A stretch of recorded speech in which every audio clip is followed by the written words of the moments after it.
Shalom and good morning.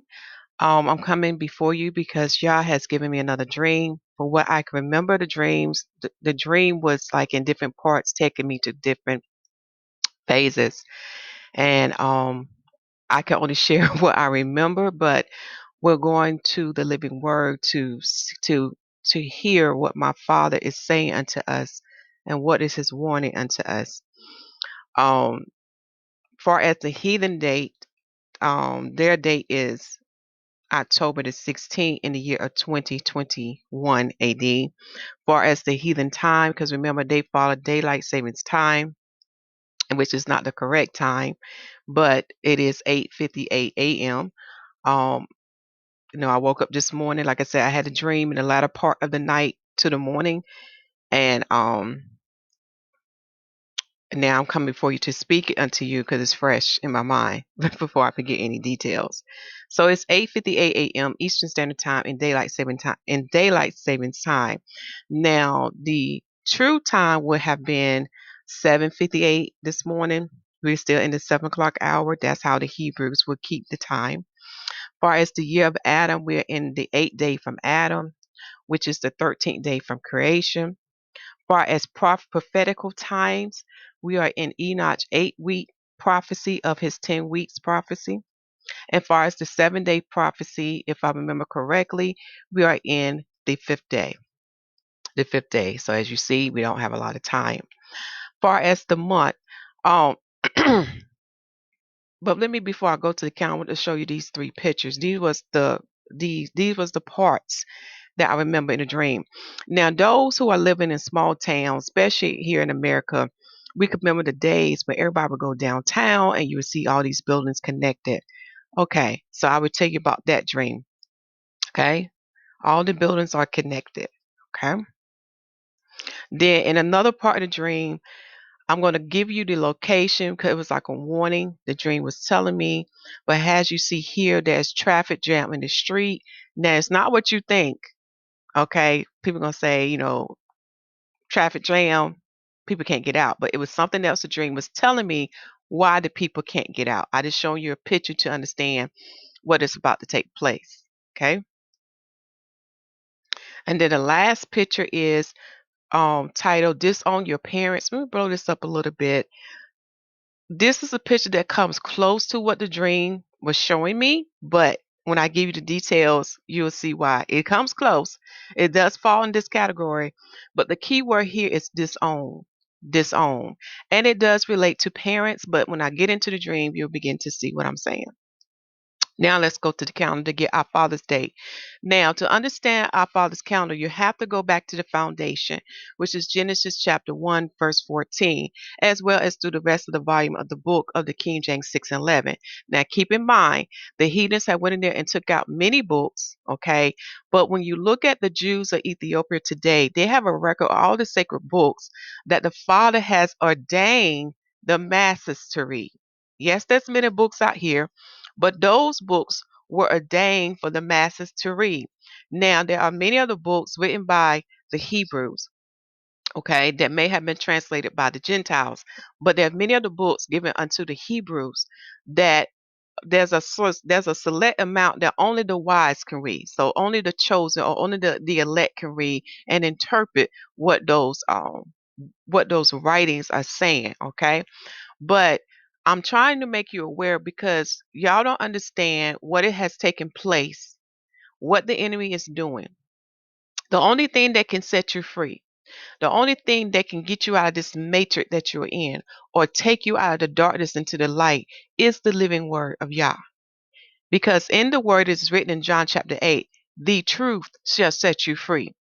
Until you accept the truth and embrace the truth, you're going to remain in a lie.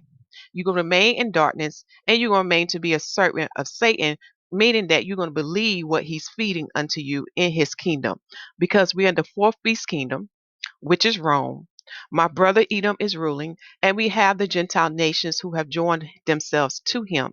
When you read Revelation 12, you begin to understand why the dragon is red. It is to represent Edom, to let you know he has written covenant with Satan. This is why he's ruling the earth now. Again, many people are not aware of these prophecies because of the fourth beast church, which is the Roman Christian church, the doctrines they have been pushing unto their little branches of churches for years, and they've been feeding the people, keeping the people blind, because many would not read the Bible for themselves. Many want to run to a man to be spoon fed. But many are not going to the Father and asking Him to give him His Spirit that would teach you. Remember, He said what the Comforter would do unto you. 1 John chapter 2, verse 27, and John chapter 14, chapter 15, chapter 16. He said that His Spirit would teach you all things. But all you have to do, what? Take a step. And He would take a step. Meaning that when you draw nigh unto Him, He will draw nigh unto you. He is aware that you may not understand. He is aware that you may have some learning, disabilities or some problems understanding. He's aware of that. But what He's saying unto you, when you take a step, I would take a step unto you, and all things will be given unto you according to His time and His season. But many of us get impatient. Okay. All right. Now for my Father's Day. So I gave you the year. I gave you the prophetical date as well. Now let me give you the month. Now we're in the 7th month, and most people saying, "What? We're in the 7th month?" But I thought the Jewish are in the 8th month. Remember, they are YAHUAH. They are converts. They are not following the prophets of Yah. Remember, just like the days of old, just like the days of now, they refuse to follow the Most High mouthpiece, who are His prophets. And one of His prophets was given the calendar formula to let us know when there would be a 13th month added. And it fell in the year of 2020 to 2021. And the formula I'm talking about is the 358 rule. Those who have a copy of the Jewish calendar records, when they have to add the 13th month, it will fall in the year of 2022. Okay, if it's the Most High will for us to see that time period, it will fall in the year of 2022. The projected date for the new moon to be seen is on March the 3rd or March the 4th, if I remember correctly on top of my head. And then you will see them add a 13th month, but they add it in the wrong year because now it falls in the 6th year and not the 5th year. And there's other signs that's listed on the channel to prove unto you why it had to be added in the year of 2020 to 2021. Not in the year of 2022, for those who keep a calendar record. Yes, there are scriptures about us, those who keep records, because we're following the instruction of Yahusha HaMashiach, who is the Son of God. He's the second Adam. All right. Now we are in the 7th month known as Ethanim in the Hebrew tongue. In the Babylonian tongue, they say Tishri. Okay. We are now, let me see. We are now in the 2nd week of the Most High calendar month. Okay. And pretty soon, today at sundown, we will enter into atonement. Okay. So we are in the 9th day of the Most High calendar month, which is the 7th month. It's the 9th day of the moon. As far as the day of the sun, we're in the sun's 7th month and 22nd day. I'm sorry, we're in the sun's 7th month and 23rd day. We are in the sun's 7th month and 23rd day. As far as the day of the heathens, we are in October the 15th to October the 16th from sundown to sundown. Remember, the Father Day overlaps in the heathen days because, again, the heathen don't follow the heavens.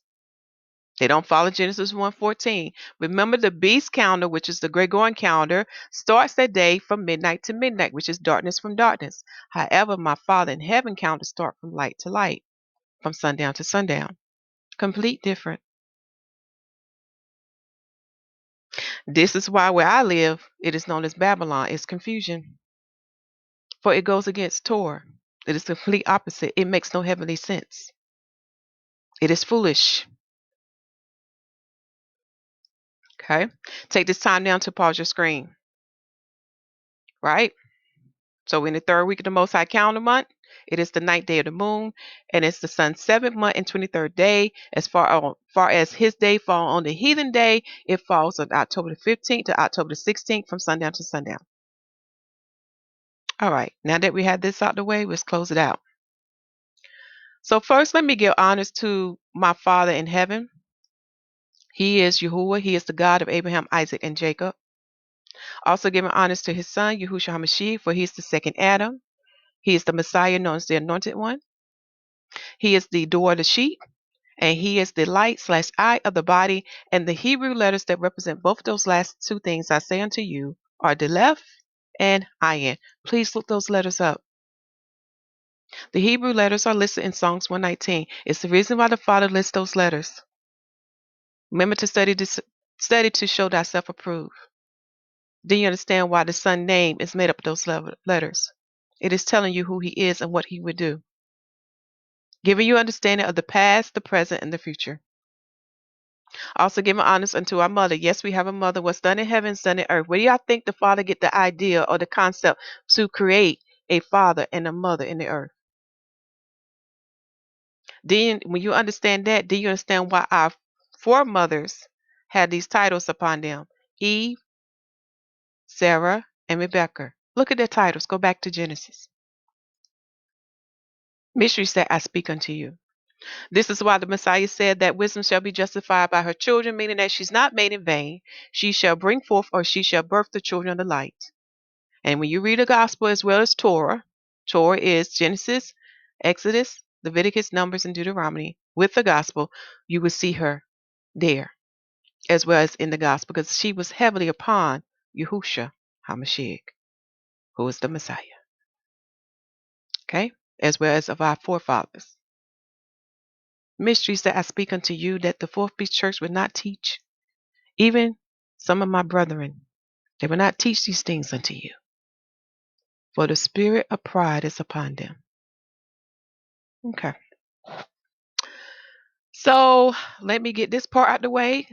Because if I share any copyright material with you, it is for only educational purposes only. Okay. So the title of this dream that I have today is this: YAH Seer's Dream, White Connected Buildings, Can't Get Out, and Disownment. Okay. If the Father bring anything else to me to add to this title, but that's what I have right now. Okay. For what I remember. Okay. So I'm just scrolling down. Just letting you know I will be sharing copyright material with you for education purposes only. All right. Let's start with the pictures first. Okay. So when I woke up this morning, I'm trying to remember all this stuff I saw in my dream, y'all, because I was like, I know there's parts that I don't remember. Okay.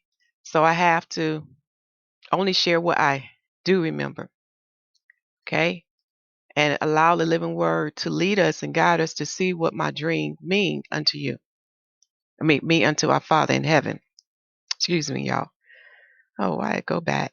I was trying to. Okay, I see what to do. All right, so let's start with the dream. In this dream, I see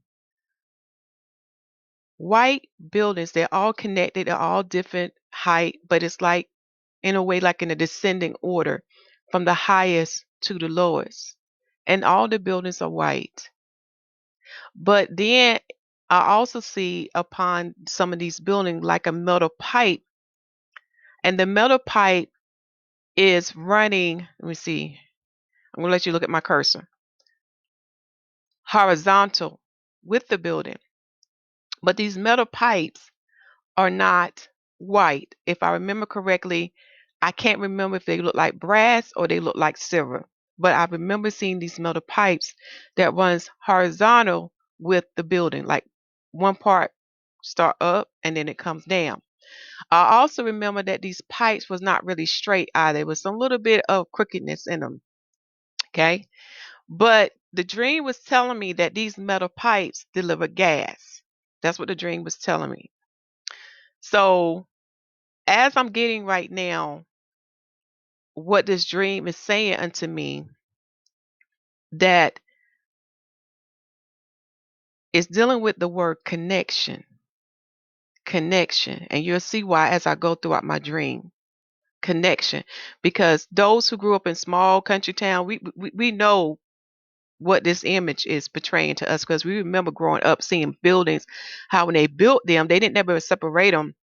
They had built them to be joined together. Okay. And notice here in this picture, these buildings are built joined together, and you see how it's, this building start out tall, going to a shorter building. So that's what I remember seeing.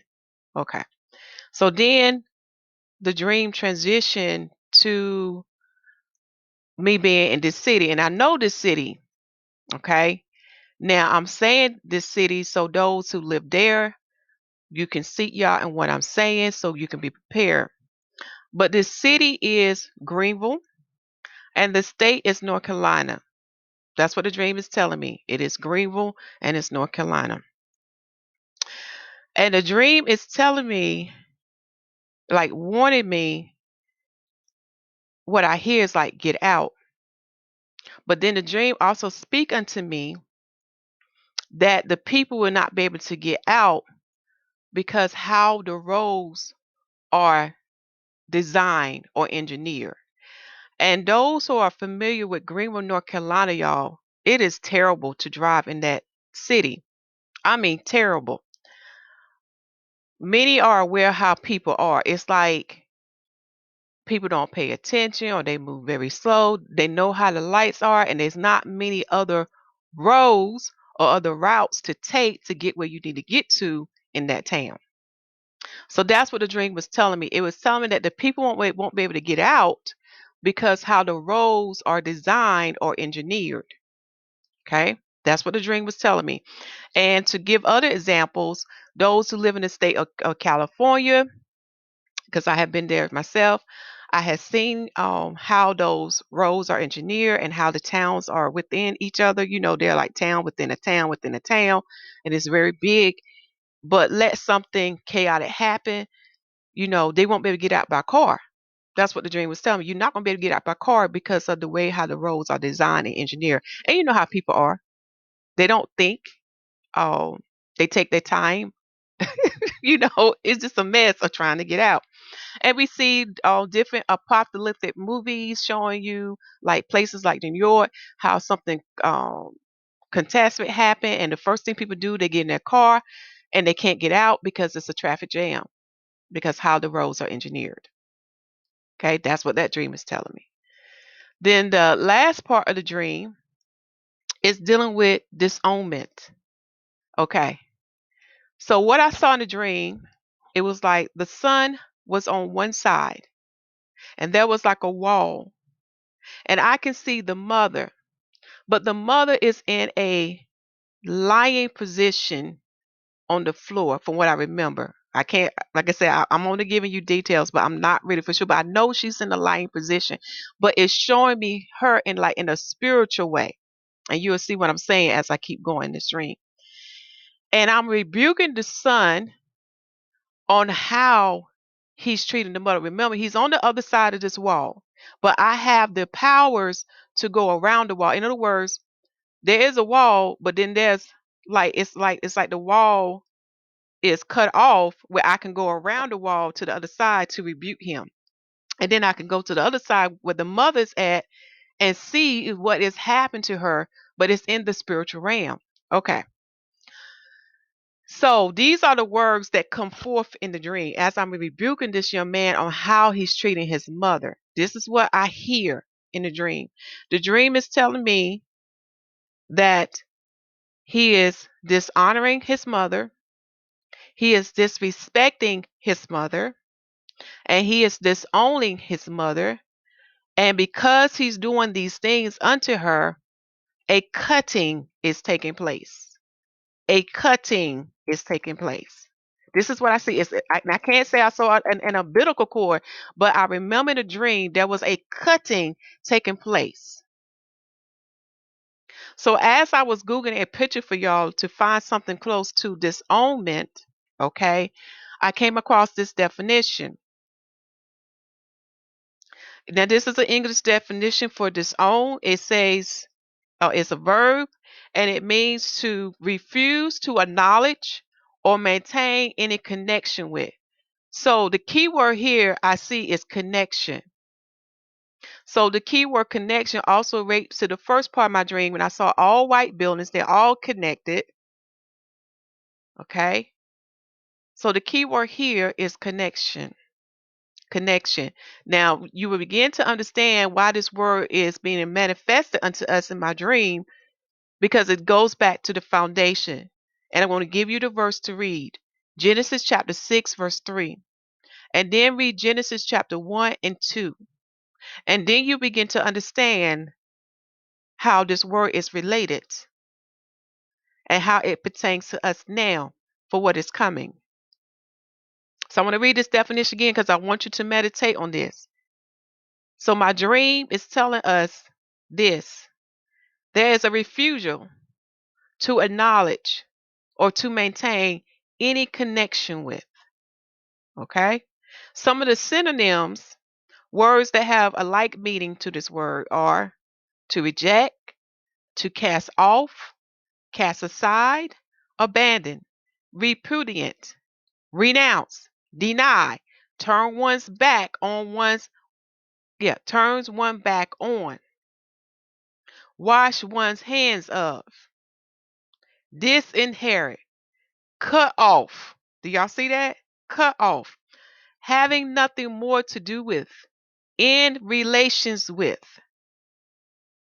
Okay? Cut off, and in parentheses they have cut off without a penny, forsake. This word you want, this word here and this synonyms, you want to meditate now. I'm going to blow this screen up because I want you to take this time to pause to write this down, because this dream is speaking volumes unto us. Okay, Father is speaking. Father is telling us something here. So words that means the same as this own are reject, cast off, cast aside, abandon, repudiate, renounce, deny, turn one's back on, wash one's hands of, have nothing more to do with, in relations with, disinherit, cut off without a penny, or just cut off, and to forsake. Now, but that third dream, I'm telling you, that's what I'm seeing what's happened with that young man and his mother. And at that time, I'm rebuking him. I'm rebuking him. I'm telling him what he's doing and what's going to be the outcome. So now we got to go on the foundation. Y'all know me. I love the foundation. Because with the foundation, it's going to give you understanding of the past, the present, and the what yet to come, which is the future. It's going to give you understanding of the biblical prophecies and what is taking place now in this season that we're in this generation. So let us go to the foundation. Now, the foundation I'm talking about, we're going to have to look at the 10 commandments, because when I spent some time with a sister, she shared this verse with me that goes along with one of the commandments in the 10 commandments. So if y'all can bear with me, let us go to Deuteronomy chapter 5. You can also find the 10 commandments in Exodus 20 as well. But let us go to Deuteronomy chapter 5 and look at this commandment, because we got to build a foundation here to see what my dream is saying unto us.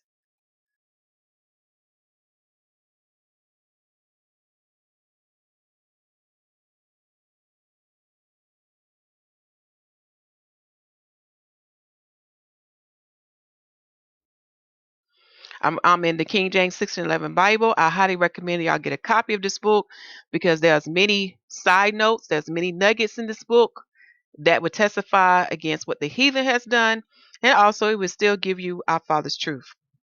But many don't know how to read this book. Okay. So let me read the chapter summary unto you. In chapter 5, it says that the covenant in the Horeb, the 10 commandments, at the people's request, Moshe receiveth the law from Yahuwah. So now we're going to the verse that pertains to the commandment with our parents.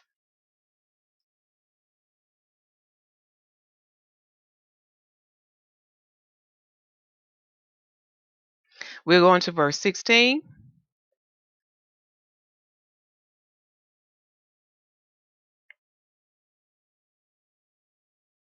And it's funny how the computer want to move slow when I'm trying to get to the verse. Anyway, okay, this is your foundation. Remember, for a house to stand and to prevail against the elements, you must have a strong foundation. So you are his house. What is your foundation? It is Yahusha HaMashiach, the living word, for he is the rock, right? He is the rock of Yah. He is your protector, your lead, your guide. He is the shepherd, the king, etc. Do you see where I'm going with this? So the living word has to be in you so you can stand as a house of Yah, as a house of Yah, of God, in other words. Remember, we are now worshiping the Father in spirit and truth. Many people don't understand what's taking place in the present, the abridgment between the old and the what yet to come. All right, verse 16. Honor thy father and thy mother, as Yahuwah the El, as Yahuwah thy El has commanded thee, that thy days may be prolonged, and that it may go well with thee in the land which Yahuwah thy El giveth thee. So this was a commandment given unto the Israelites. Notice what our Father in heaven is saying unto them. He said, what? Honor thy father and thy mother.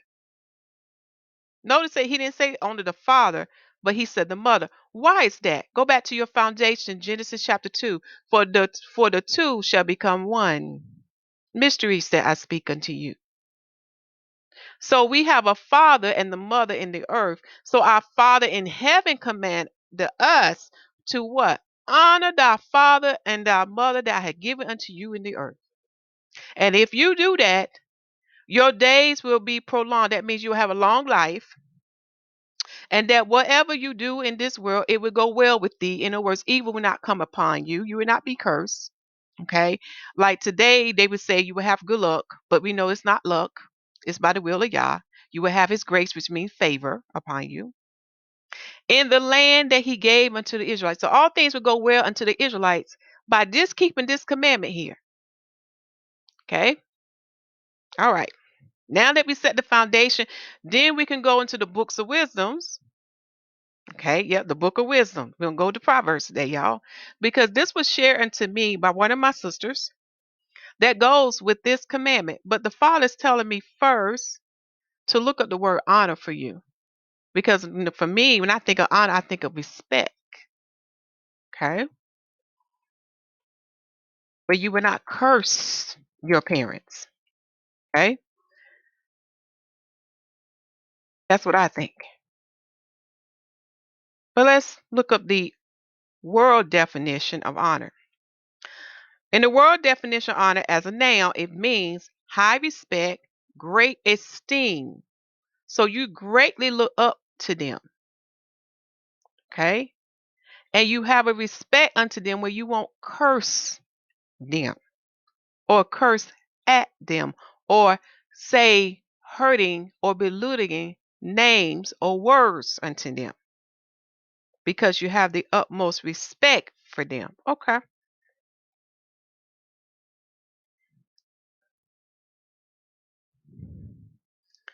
Then number 2 says it means as a noun and adherence to what is right or to a conventional standard of conduct.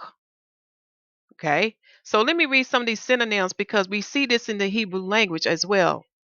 With those that would be given crowns upon their head and palms in their hand. Because in one of the uh, y'all see your dreams, we explain to you what that means. So it just tie into this. Okay. So some of the synonyms are integrity, honorableness, honesty. So we know honesty going hand with truth, not giving lies, but telling the truth. Uprightness. Uprightness. We know uprightness is represented by the palms. It's also represented by the garments of white.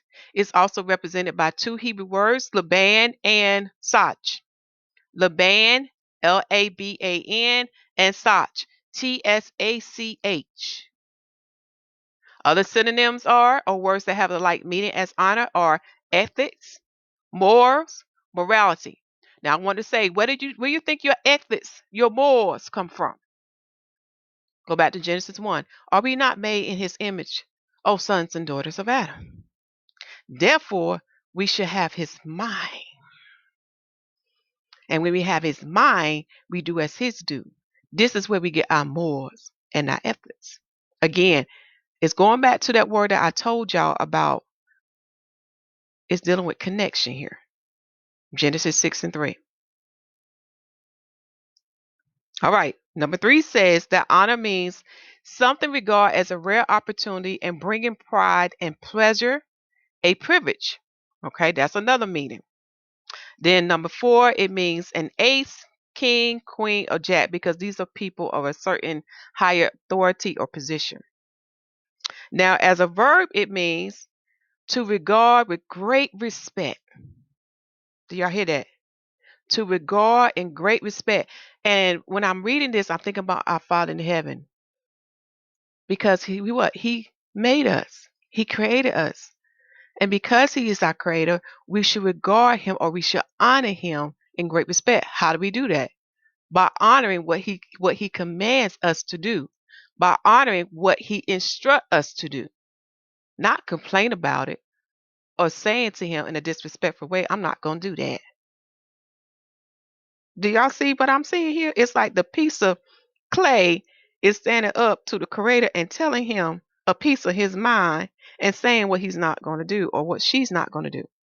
That's being dishonorable. Verse 2. It also means to fulfill an obligation or keep an agreement. Okay, that's going to tie it into your covenant. Your covenant. And some synonyms that means that, it means words that means alike honor is to fulfill, to observe, to keep. Now we see these words a lot in the Bible, do we not? We see the word to observe, to keep. Okay? Other synonyms are discharge, implement. So we're going to put it into action, right? To perform, to execute, effect. And then they got in brackets, more. So now we see how all this is connected together with my dream. All right. I'm going to give you the meaning of all of this, but it's going to be towards the end. But the answers are in Genesis 6 and 3. It goes back to Genesis 1 and 2. Okay. So now we go on to the living word. I'm going to share these scriptures that my sister shared with me years ago that relates to Deuteronomy chapter 5, verse 16. You want to open up your books to Proverbs chapter 6, verse 20. Proverbs chapter 6, verse 20. I'm going to read the chapter summary unto you first. For it say, against suretyship, idleness, and mischievousness, 7 things hateful to Yah: the blessing of obedience, the mischiefs of whoredom. So we'll go to verse 20, dealing with the blessings of obedience. So, okay. Okay.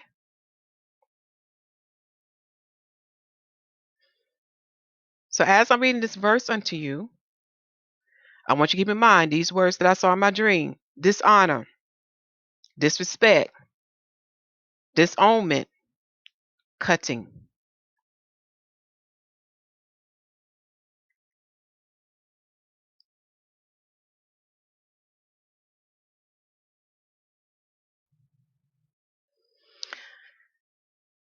And it's funny. It's starting out with my son. Did I not see a son in my dream? Okay.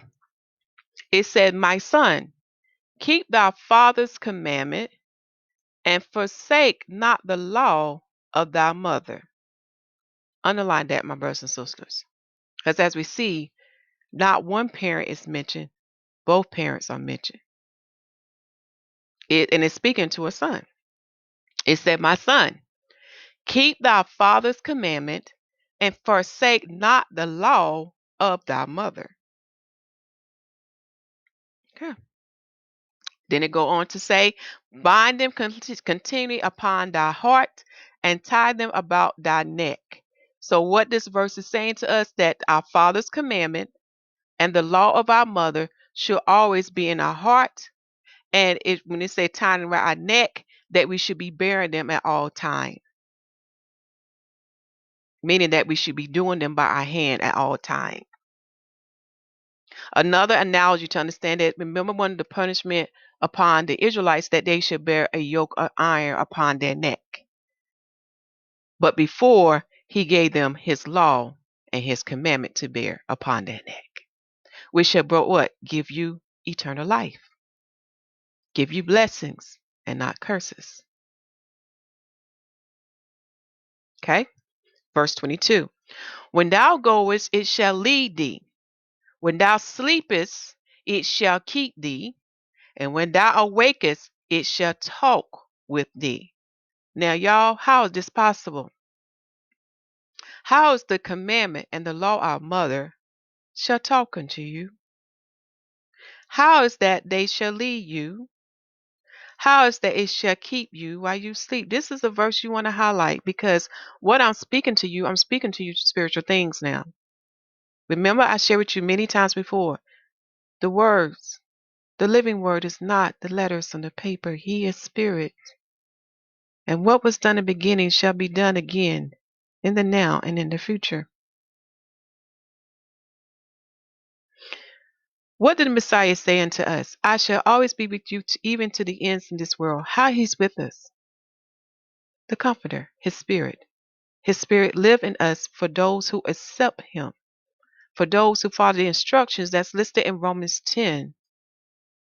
So when we look at verse 22, which is going to confirm verse 23 when I read it unto you, his spirit shall lead you.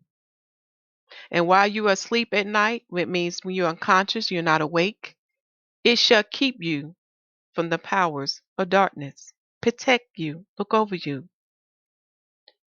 And when you are awake, he shall talk with you. Verse 23. For the commandment is a light. For the commandment is a lamp, and the law is light, and reproofs of instructions are the way of life. You want to highlight that? Highlight that, my brothers and sisters, because now we tap into spiritual. The living word is a lamp. That means he's a light that will guide you on the path of darkness. You will no longer have to grope your way like a blind man, for there's a light that's set before you in the path of darkness, leading you, guiding you, and protecting you from what? Death.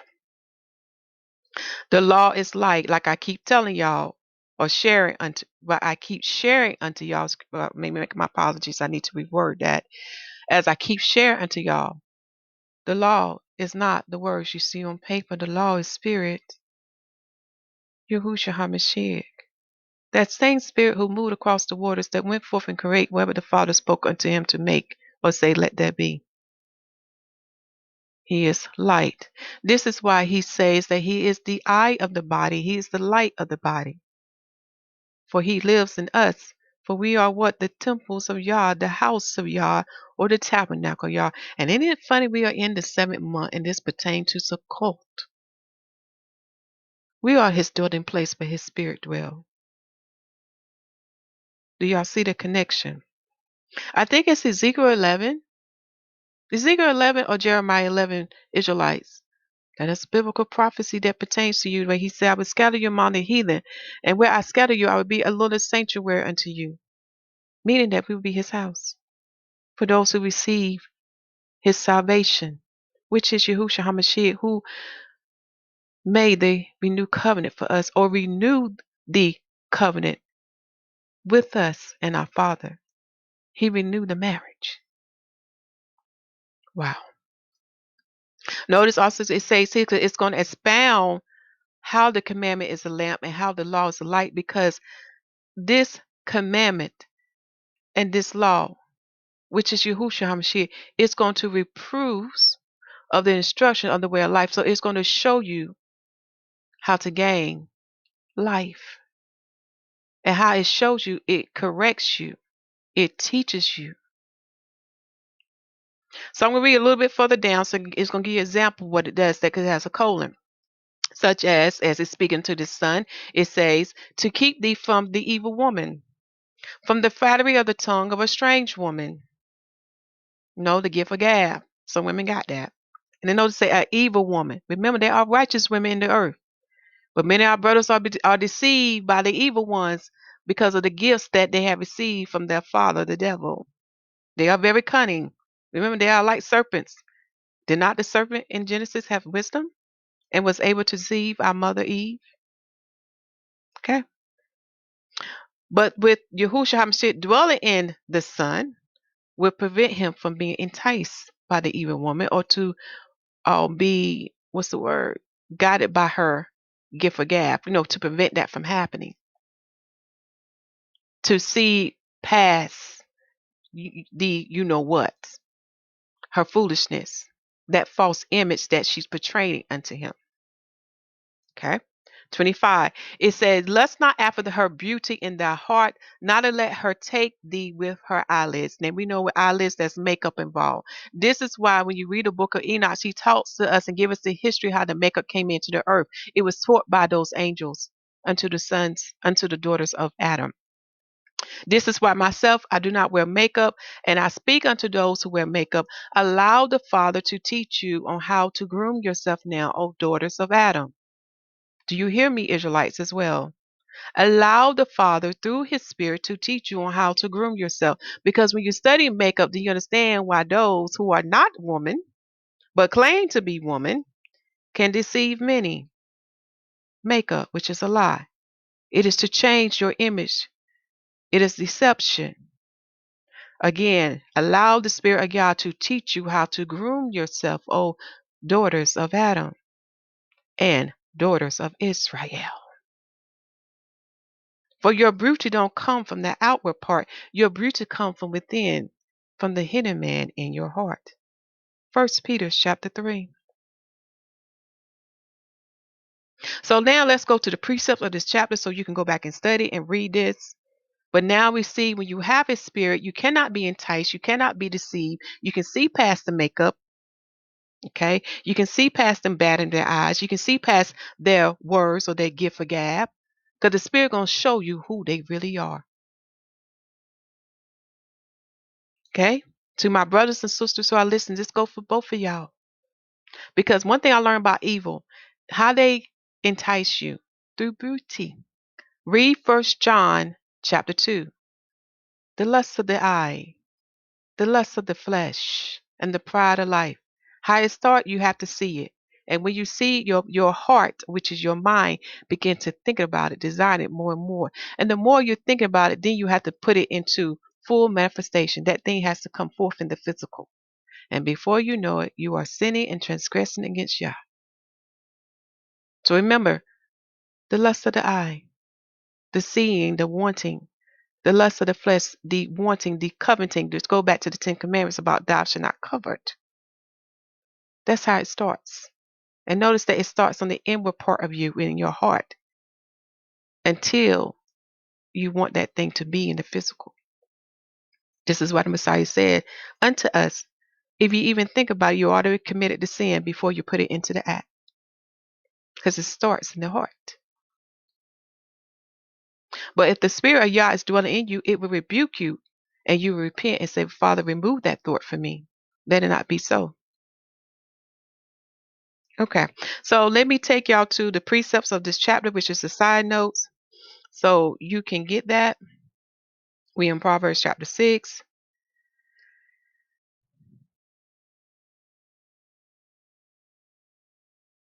Here are the side notes for that chapter. So we are going to go to Proverbs chapter 1, verse 8, which is the precept to verse 20. But the other precept for the verses that we read, such as verse 23, Psalms chapter 19, verse 9, chapter 119, verse 105. And then you can see what candle means, which is a lamp, okay, or light. But I could say, go back to that verse and you see what they candle take place of. And remember, candle in the Bible is talking about a menorah. Don't get confused of the European candle, the wax candle. No, the menorah has olive oil. Again, these physical things represent spiritual things. Then in verse 24, chapter 2, verse 16 of Psalms, chapter 5, verse 3, chapter 7, verse 5. And then when it say, we know how to strange women or strange tongue, because a lot of our brothers are enticed by the women of other Gentile nations. And you can see that in history.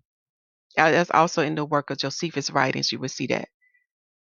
A lot of our brethren, the Hebrew brothers, are enticed by strange women.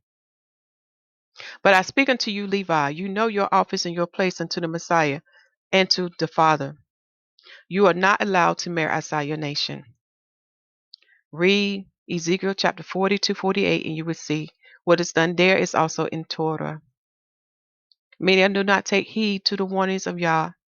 Many do not understand the great errors such as the roof of Ruth, but Father has taught me and gave me understanding.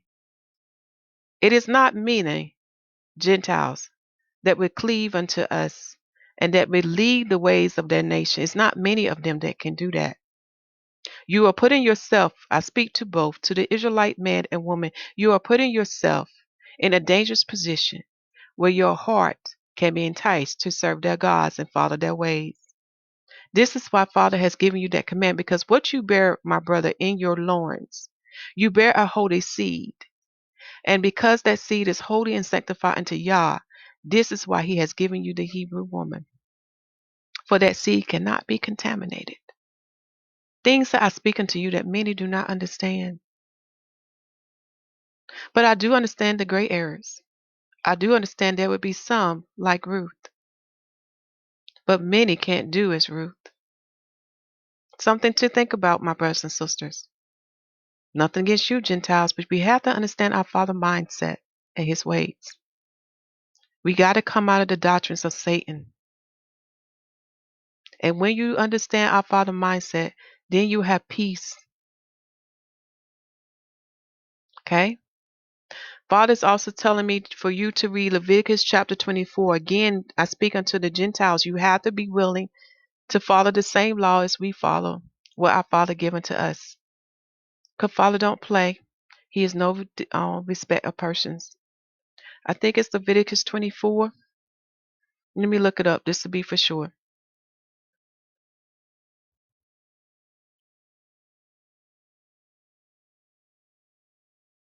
I want you to read that chapter.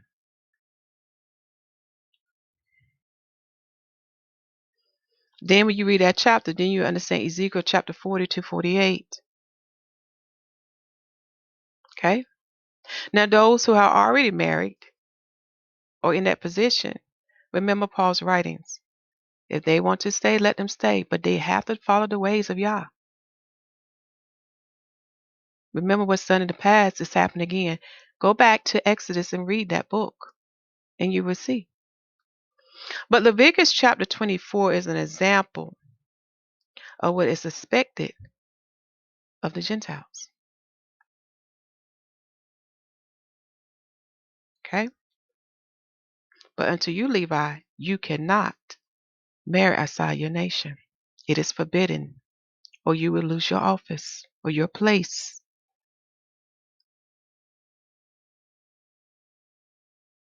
Yep, it's Leviticus 24. Read that in your spare time. Okay? Again, if you don't understand what I'm saying to you, whether you're an Israelite or Gentile, seek Yah in the whole volume of the book. And I am aware about the gray areas. But look what Ruth had to do. Many are not willing or can do as Ruth. It's only a few. Only a few. Yah is aware of those who did this out of ignorance. So you are already forgiven. This is why it's written in Acts chapter 17, I wink at your ignorance. But those who do it intentionally, after knowing what Yah say, think about it. You're tempting the Father. Again, if he did not command you to do this, if it's not in his will for you to do that, you are in his hands now to be judged. Okay? Again, I'm aware of the gray areas.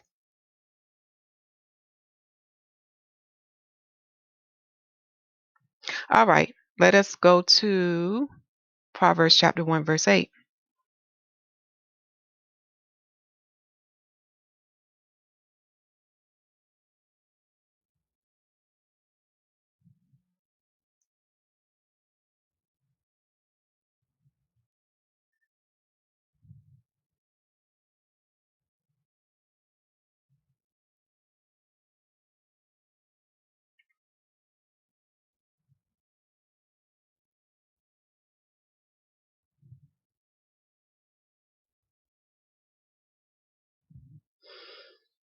Fathers, let me know now. Don't stir some stuff up. You don't talk about the makeup. You don't talk about who the Levites can marry. But the truth is to stir you up so we can make things right with our Father. Again, those who have done those things out of ignorance, just repent. And remember Paul's writings. If they want to remain, let them remain. But they have to follow the way of Yah.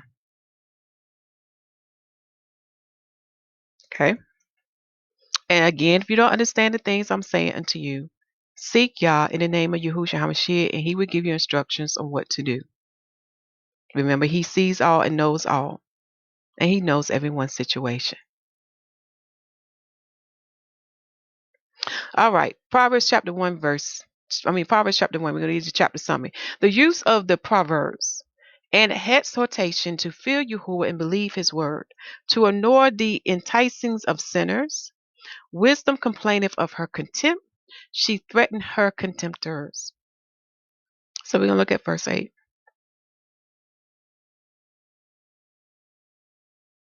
So we're going to start at verse 7 and read down to verse 9.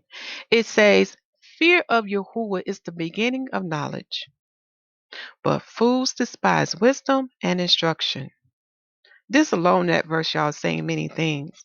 But notice that if we fear our Father, in other words, if we honor our Father and take him serious and know that he do not play, he will begin to pour knowledge into us. And once we have his knowledge, we can see what fools do. A fool hates wisdom and our Father instruction. They don't want to be rebuked. They don't want to be corrected. They want to remain in darkness. Therefore, they would not have our Father wisdom, knowledge, or understanding into them. They would do crazy things. They would have a reprobate mind, meaning they would be void of judgment. So whatever they do, they think it's going to make sense. But when they look back, they're going to be like, why in the world I did that? Because that was my destruction, or that was my denies, or that was my, or that it was a snare unto me. Because the spirit of Yah is not in them. They have the spirit of Satan in them. And when you know Satan is your enemy, you know Satan despises man. He hates man. And he's laughing at them right now. Because misery love company. Okay. Verse 8. My son, hear the instruction of thy father, and forsake not the law of thy mother. There it go again, y'all. Verse 9. For they shall be an ornament of grace up unto thy head, and chains about thy neck. So these commandments and his law, which is his spirit, will be upon us. We will bear them, meaning that we will not only know about them, but we will keep them and do them we would keep them and do them because his spirit is in us, leading us, guiding us, protecting us, teaching us, rebuking us. Do y'all see how all this works? Okay. Now we set the foundation. Then we go on to the prophet Ezra. Because remember, I saw in my dream, I saw a son and a mother. I said, Father, I've seen this before. Something with mother. What are you saying unto us? Okay. Because this son was doing great hurting things unto his mother. And the words I heard was dishonor, disrespect, disown. And when he did that, a cutting took place. So their relationship was what? Severed. There was no connection now with the mother anymore. Okay. So some chapters we're going to read. We can go to the book of the Apocrypha. We're going to start with First Ezra chapter 1. Okay. And then we're going to have to reorder into chapter 2. So bear with me. Okay. Because this is a pretty good lengthy chapter, but we need to hear what the living word is saying unto us.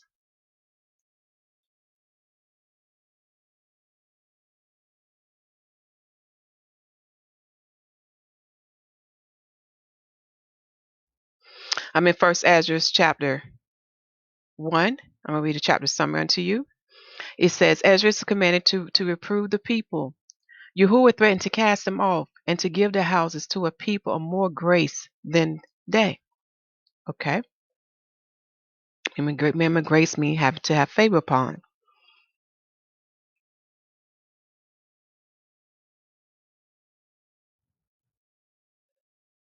I advise you to read this whole chapter when you have time.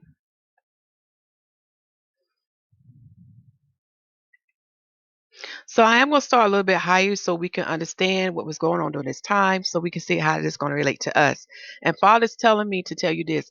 If I did not do this unto Israel, what make you think, Gentiles, I won't do this unto you? If I punish my own people, what make you think I won't punish you? And we was the most high inheritance. We was his people. Okay? That's what Father want me to let you know. So you see, he has no respect of persons. So we're going to start in verse 24 and we're going to read down and go into chapter 2.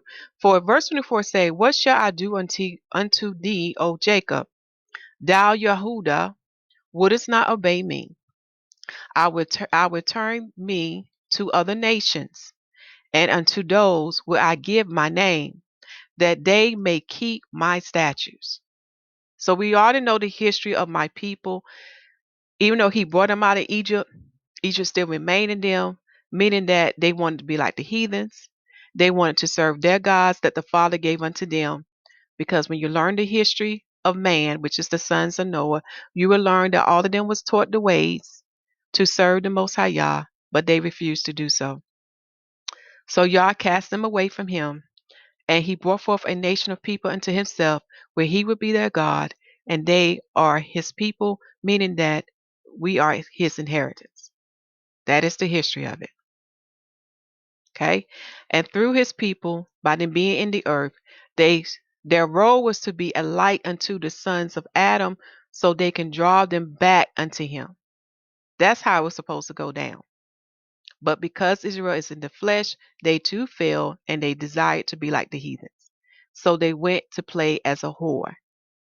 They cheated on the Most High Yah. Okay. Verse 25. Seeing ye have forsaken me, I will forsake you also. Did we not see that word? With disown? Okay. So the Father will disown them. When ye desire me to be gracious unto you, I shall have no mercy upon you.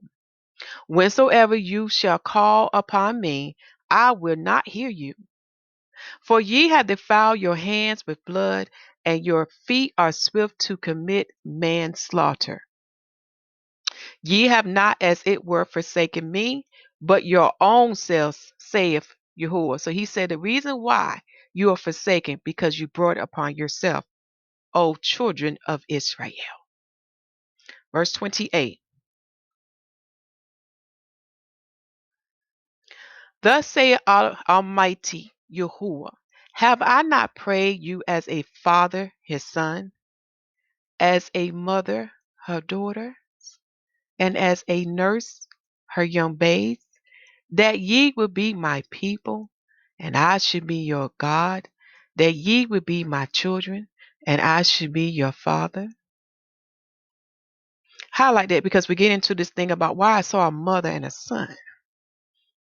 Because he's comparing to, have I not been like unto you as a mother her daughters, as a father to his sons, as a nurse to her young babes? Verse 30, he goes on to say, I gather you together as a hen gather her chickens under her wings. But now, what shall I do unto you? I will cast you out from my face. Key word here, cast. Did we not see that in disown as a synonym? Did he not compare himself as a hen? And you know, a hen is a female chicken. Okay. So he compared himself as like a mother unto her chicken who would gather her under her wings. Why did she do that? She's protecting them from the elements. So just as the hen gathered her chicklings under her, protecting her under her wings, so do our Father in heaven acts like a mother, hoovering over us, protecting over us, because we are his children. Okay, let us keep going. Now you begin to understand why he created wisdom for you and made wisdom your mother. Let's keep going, y'all. When ye offer unto me, I will turn my face from you. Your solemn feast days, your new moon, and your circumcision have I forsaken. So because they was paying the harlot, because they would not keep his commandment, in other words, they forsaken him, he began to turn away from them to the point that he did not receive their solemn feasts, their new moon days, nor their circumcision. In other words, he didn't pay attention no more. He didn't give it no more attention. He turned his back to them. Verse 32. I have sent unto you my servants the prophets, whom ye have taken and slain, and torn their bodies in pieces, whose blood will I require of your hands, saith Yahuwah. So now we see where the other verses above is saying about the manslaughter. He has always sent his servants out unto them, rebuking them, warning them so they can what? Repent and make it right with him. But instead, they killed his prophets. Just like today. The prophets are speaking and they were not here. Okay. 33. Thus saith the Almighty Yahuwah, your house is desolate. I will cast you out as the wind do stubble. And your children shall not be fruitful, for they have despised my commandment and done the thing that is evil before me. Remember these spiritual things I speak unto you. They have rejected his spirit, the same spirit that he poured upon them when he took them out of Egypt. 1 Corinthians chapter 5, Exodus chapter 17. You will see it. This is why Israel was called his firstborn son. This is why Ephraim was called his firstborn son. I speak spiritual things unto you.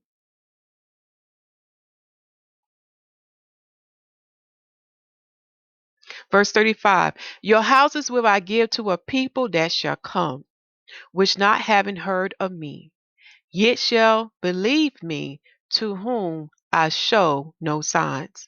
Yet they shall do that I have commanded them.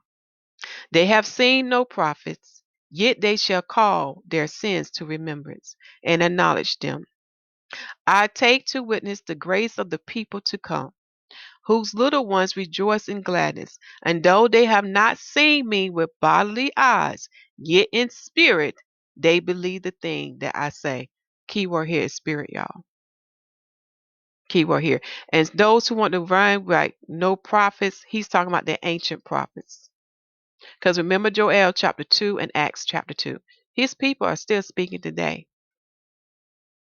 So what he's saying unto us, we have not seen the ancient prophets, but we have their writings. We have not seen his powers that he did among our ancestors, but we still believe. Why? Because of his spirit who live in us. I'm going to say this again. Let me read this part again. He said, yet in spirit they believe the thing that I say.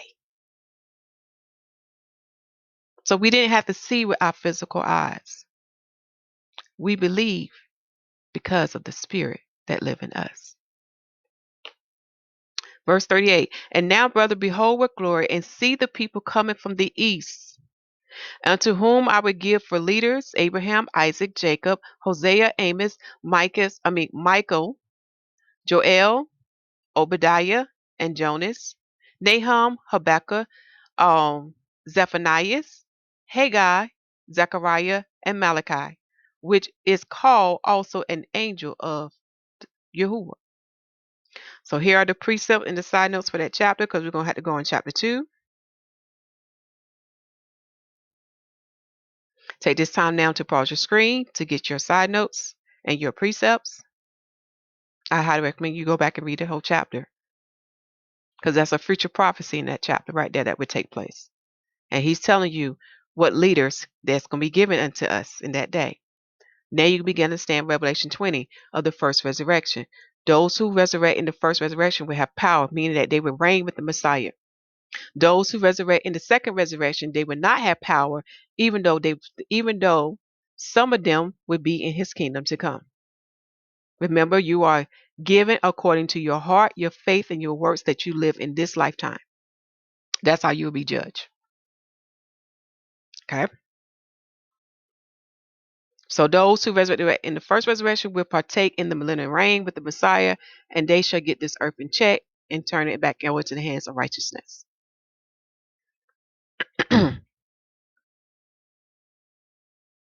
Chapter 2.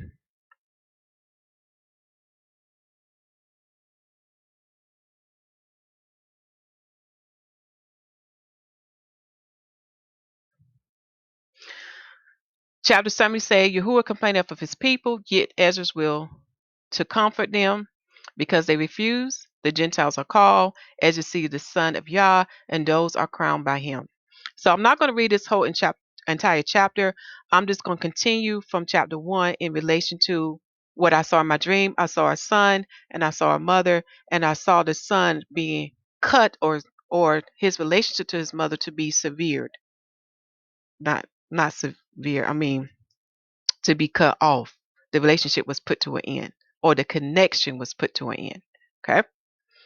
So we're going to start at verse 1. We're going to read down. Thus saith Yahuwah, I brought this people out of bondage, and I gave them my commandments by my servants the prophets, whom they would not hear, but despised my counsel. And I have to say this. Remember, he said when he said he brought his people out of Egypt, he shed blood for them, y'all. He killed the firstborn of the Egyptian and of the beast. And I want to say this unto you. When you read the book of Jasper, you will learn that the firstborn did pertain to male and female. So whether you were male or female, the firstborn was killed of man and beast. Okay? So that blood was not upon the doorposts. The destroyer went and took the firstborn life, whether there was whether there was man or beast. Read the book of Jasper, give you inner details. Okay? Verse 2. The mother that bare them saith unto them, Go your way, ye children, for I am a widow and forsaken. I brought you up with gladness, but with sorrow and heaviness have I lost you. For ye have sinned before Yahuwah your El, and done that thing that is evil before him. Then here's your mother speaking unto you, O children of Israel. Okay? Now, to see who is the mother of the Israelites, you have to read Ben Sirah chapter 1 and Ben Sirah chapter 24 in the Apocrypha. Another name for that book is the Son of Sirach, or the book of Ecclesiasticus. Now, there are parables where you see Jerusalem speaking like the land, which is the earth. Remember, we do come from the earth, and the earth is a she and some other as well.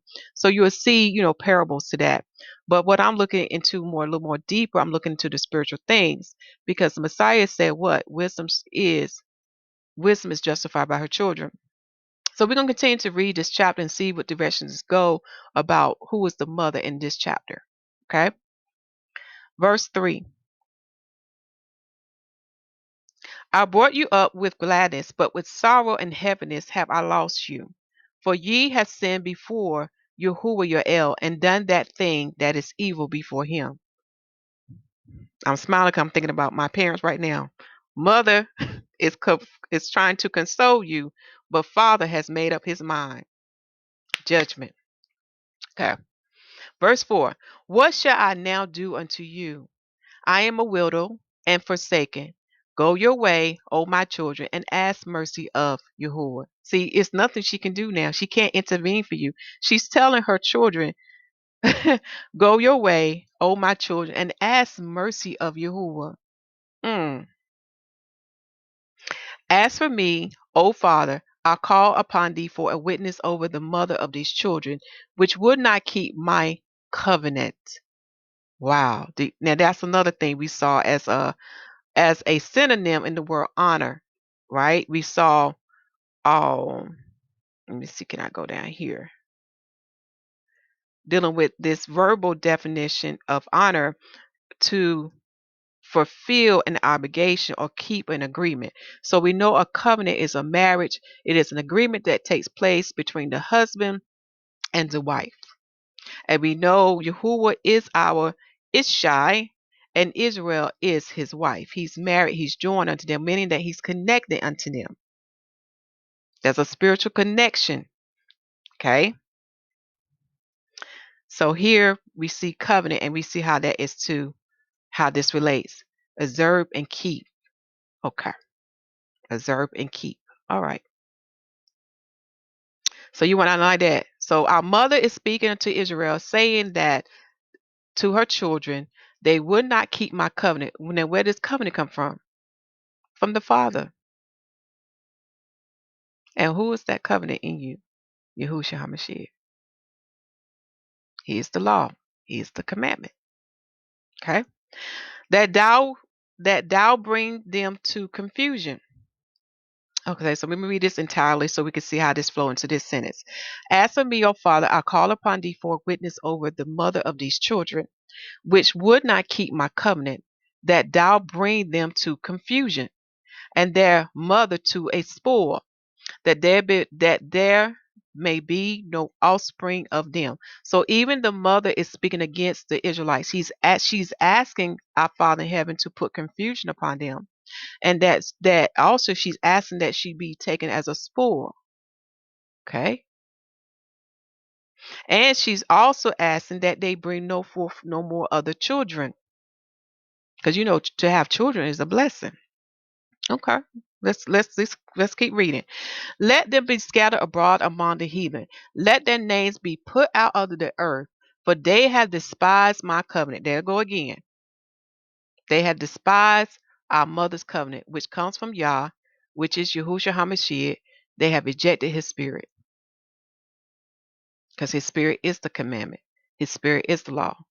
It is to what? Give them the mindset of our Father in heaven. And when we have his mindset, we would do as he do. We would think as he think. We would judge as he judge. We would have his same morals, his same ethics, etc. Do y'all see how this all connected? So I'm going to pause there, but I do recommend that you read this whole chapter. Now going back to my dream of what I saw. Let me first take to the picture. Disown your parents. So in a dream, I saw the son was disowning his mother. And because he was disowning his mother, it brought forth dishonor, disrespect, disownment, which caused a cutting to take place. So there was no longer a connection to the mother anymore. And what the Father's telling me now, that is what's happening now. Many of you are doing this, and we're not connected now. We're not connected to his spirit. And it's scary. This is why he showed me the buildings. They were all white and all connected. And he's letting me know now what is coming in this season now, y'all. You cannot prepare by your hand. You're going to have to be connected to him. How we are connected is through his spirit. Go back to Genesis. You will see it there, y'all. You will see it. Just like you will see it in the gospel. This is what the Messiah restored unto us. For it is his spirit who connect us to him. The same spirit who connect us to our mother wisdom. And without his spirit, we'll be lost. We'll be cast away as that disobedient, unappreciative child. We'll be disowned. And I'm looking at this picture. Do you see how this person like smiling?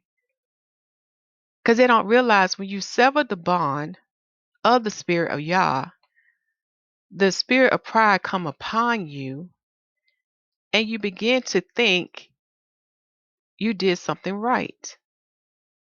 And then you begin to do foolish things and speak foolish things. You begin to not have any wisdom upon you. And without it comes death, your destruction. Something to really think about here. And I see he's having all these characters in the pictures, and these are like little demonic little things to me. But my dream that the Father has given unto me is saying something deep. And in the dream, I was rebuking this young man because I saw he was cutting off his lifeline. Y'all, this is scary. So as we go into atonement, pray and fast that you do not do this thing, Because the season that we're in now, y'all, bad things are coming. Like he told me, in these cities, it's not only in Greenwood, North Carolina, but those who live in Greenwood, North Carolina, the Father is telling me to let you know when the time to get out, it would be hard for you to get out by car because the way the roads are designed, it doesn't make it easy for you. So there'll be a great traffic jam. Y'all, what is coming, you're going to need his spirit to lead and guide you. You cannot prepare for this by your hand. And that's all I have to say. Take this time to meditate on all the things that I have shared with you. Um, Continue to preach that the kingdom of heaven is at hand, for it's truly at hand.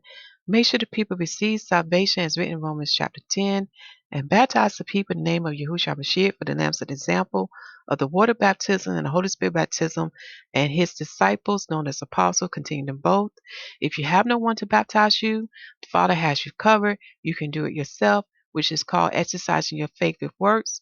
For the water is the second witness in the earth, and his heavens and earth is a witness unto him, and they can report back unto him and those who had entered into his covenant, his marriage, that the Messiah has renewed for us. Same as with the Holy Spirit baptism, he made it simple. The Father said unto us in 1 John chapter 5, as well as in the Gospel, if you ask in the name of my Son, Yahusha HaMashiach, I shall give it unto you according to your heart, faith, and works. And remember, Father, give these things in his appointed time.